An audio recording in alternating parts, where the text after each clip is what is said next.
Hello, welcome, and thank you for joining me to today's Yavdomi installment.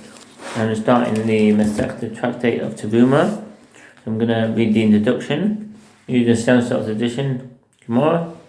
Tractate Teruma examines the halakha of substitution.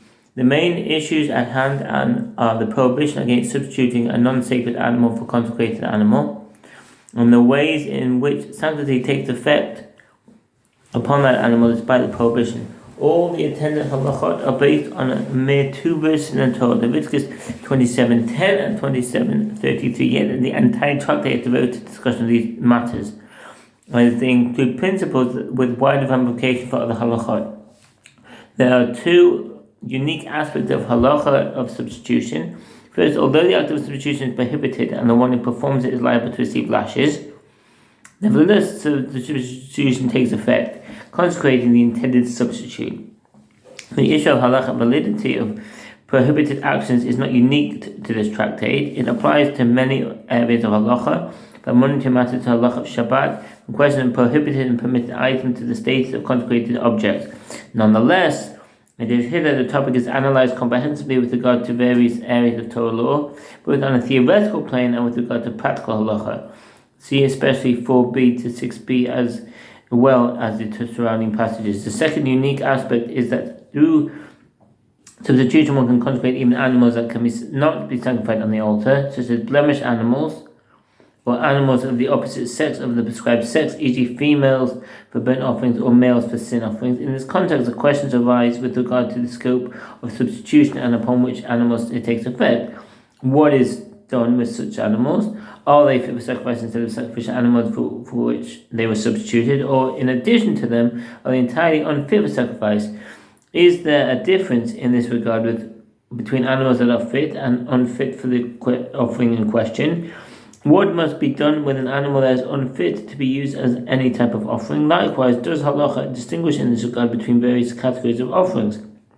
Since the basic consecration of substitution is the same in all cases, any difference must stem from the characteristics of the offerings, which, due to discrepancies in their nature and or how the verses that form the base of the halacha concern them are interpreted.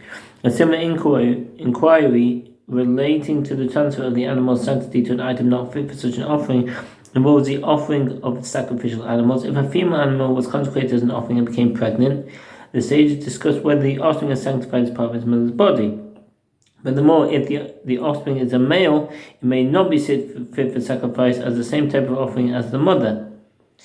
In cases such as this, it must be demonstrated whether derivative sanctity applies to the offspring, and if so, whether it can be sacrificed. Likewise, if one initially consecrated an animal as a specific offering and its fetus as a different offering, does sanctity of the mother apply to the fetus, or does it attain a separate sanctity of its own?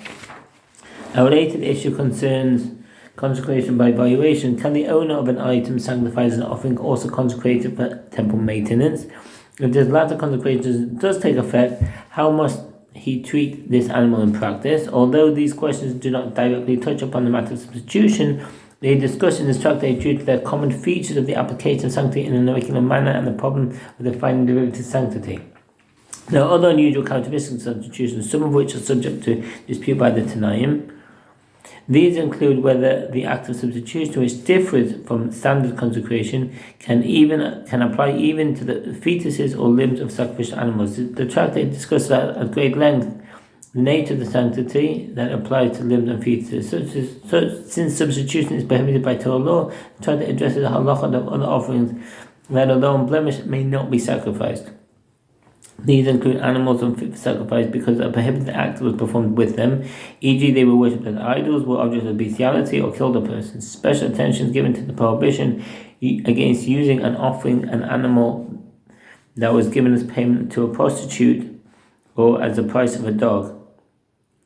These animals are rejected as offerings because, although no prohibition was performed with them directly, they are considered repulsive like an old animal or one with a foul odor. Like the other tractates in Sefer Kedoshim,